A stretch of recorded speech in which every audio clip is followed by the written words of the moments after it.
Næstu tekur til máls Magnús Orri Schram fyrir hönd Samfylkingarinnar. Já, takk fyrir.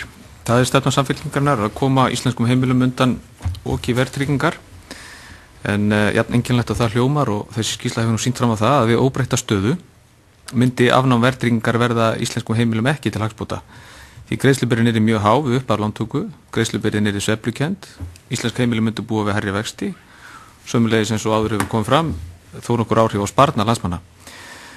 Verðtryggingin er ekki vandamálið því hún er okkur nauðsynlega ef við viljum búa við opið hagkerfi, viðskipti við útlönd og okkar eigin mynd. Þannig að það segja að verðtryggingin sé fyrst og fremst birtingarmynd þeirra stöðu sem við búum við í dag. Þess vegna teljum við í Samfylkingunni að við verum að horfa á rót vandans ef við viljum losa heimilin undan verðtryggingu. Við teljum að við eigum að ræða kosti og galla framtíðarskipan myntmála. Það ætti að vera verkefni okkar stjórnmálamanna og þar hefur Samfylkingi verið í fararbroddi hér á landi með baráttu sinni fyrir aðildarumsókn að Evrópusambandinu og upptöku evru. Því að koma myntmálum okkar í öruggt skjól og eiga stöðugan gjaldmiðil þannig að við gætum losnað undan oki verðtryggingar er stærsta hagsmunamál íslenskra heimila, íslenskra skuldara í dag. Takk.